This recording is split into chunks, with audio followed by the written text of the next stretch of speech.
साथियों, आप दुखी रहते हैं और आपकी भगवान नहीं सुनता है और आप गरीब भी रहते हो, तो साथियों इस वीडियो को ज़रूर देखें और इस वीडियो में शुरू से एंड तक ज़रूर बने रहें ताकि यह पता चल सके कि आखिर मनुष्य दुखी क्यों रहता है और आखिर भगवान मनुष्य की क्यों नहीं सुनते हैं। जी हाँ साथियों, यही जानना चाहते हैं तो हमारी इस वीडियो में एंड तक ज़रूर बने रहें और इस चैनल पे हमारे नए हैं वह इस चैनल को सब्सक्राइब ज़रूर कर लें और साथ ही साथ वीडियो को लाइक शेयर ज़रूर कर दें और एक प्यारा सा कमेंट भी कर दें। आइए साथियों, देर ना करते हुए चलते हैं इस वीडियो की तरफ कि आखिर हमारी भगवान क्यों नहीं सुनता है। आइए तो चलते हैं इस वीडियो की तरफ।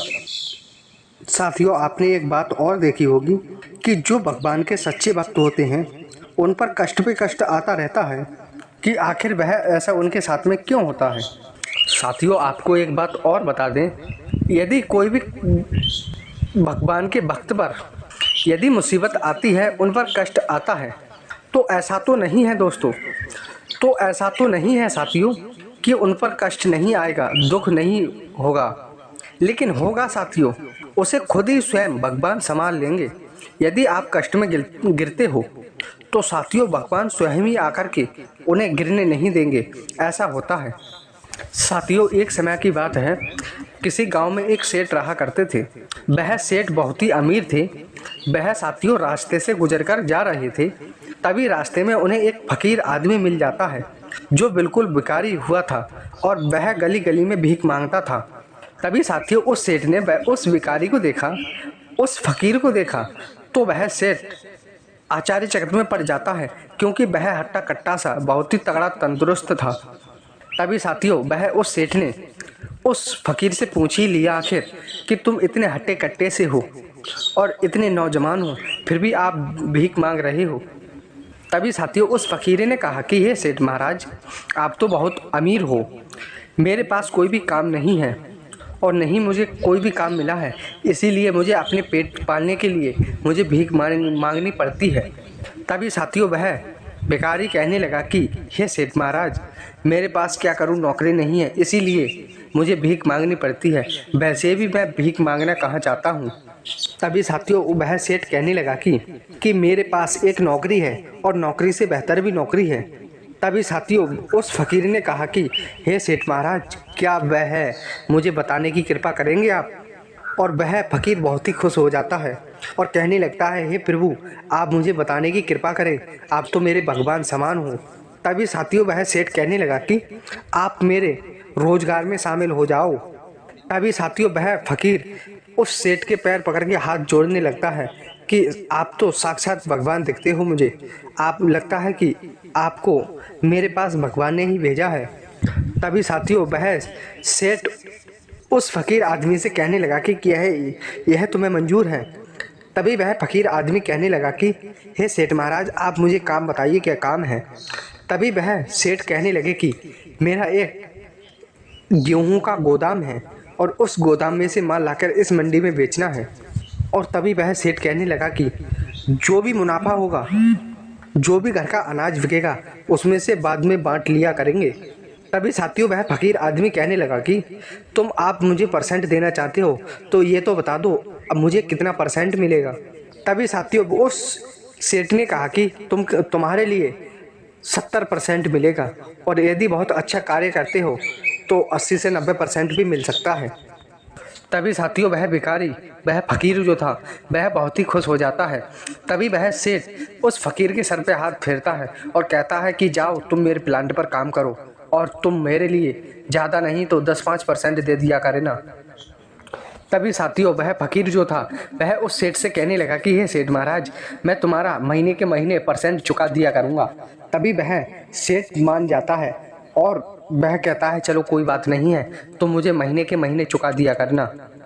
तभी साथियों उस फकीर ने उस गोदाम में से गेहूं लाना शुरू कर दिया और मंडी में बेचना चालू किया। तो साथियों वह बहुत ही मेहनत किया करता था, दिन रात एक किया उसने, और जैसे ही महीना आने वाला था साथियों तो उसे दिख रहा था कि वाकई में ही बहुत ही मुनाफा हो गया है।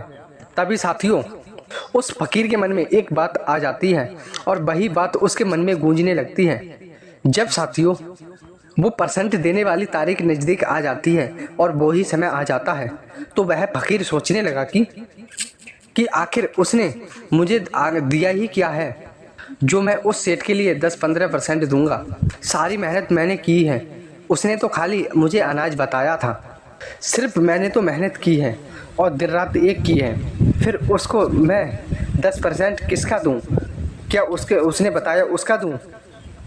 तभी साथियों वह तारीख आ जाती है और वह सेठ जो था वह उस फकीर के पास में पहुंच जाता है और कहने लगा कि लाओ भाई मेरे 10% मुझे वापस दे दो कि आज महीना ख़त्म हो चुका है।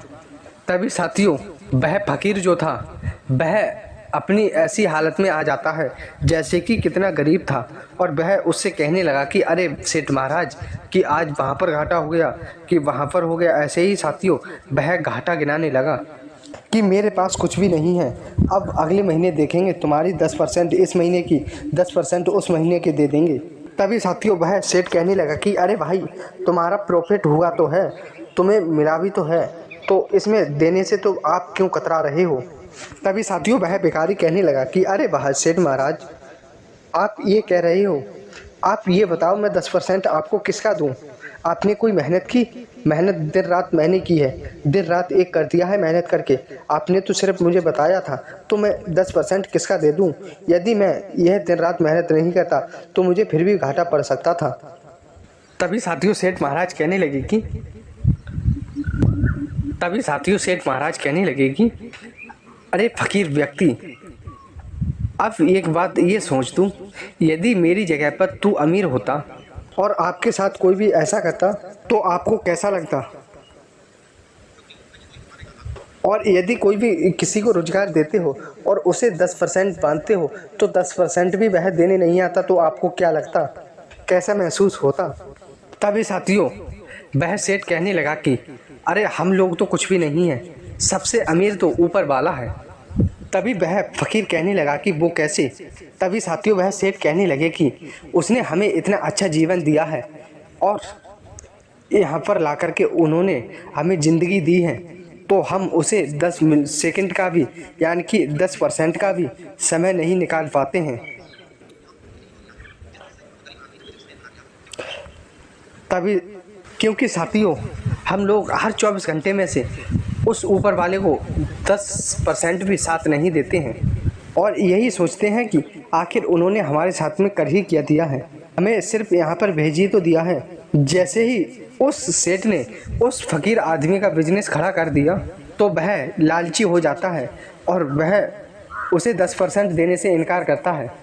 ऐसे ही साथियों, ऐसे ही आज के भक्तों लोगों की यही खूबियाँ हैं, क्योंकि साथियों वह अपने भगवान के लिए 24 घंटों में से 10% भी नहीं देना चाहते हैं समय। उन्हें 10% का समय 24 घंटों में बहुत लगता है।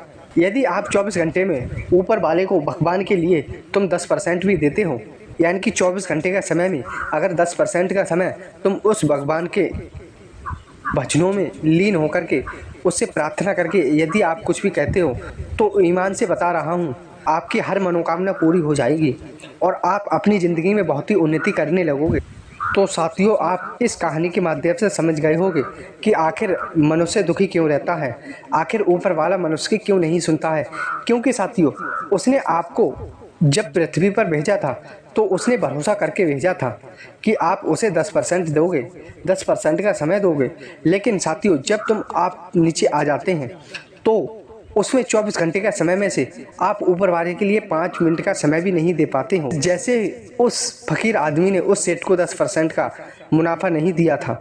जब साथियों उस फकीर से वह सेठ क्रोधित हो जाते हैं, तो उसी तरह साथियों ऊपर वाले ने हमें विश्वास पर भेजा है, तो वो भी अगर 10% का समय नहीं देंगे तो वो भी क्रोधित होंगे ना, जैसे वह सेठ 10% के लिए क्रोधित हो गया था। फिर साथियों वह आपके लिए मानव बना करके नहीं भेजेगा, वह किसी कीड़ा मकोड़ों के जाति में आपको परिवर्तित कर देगा। तो दोस्तों मेरा एक निवेदन है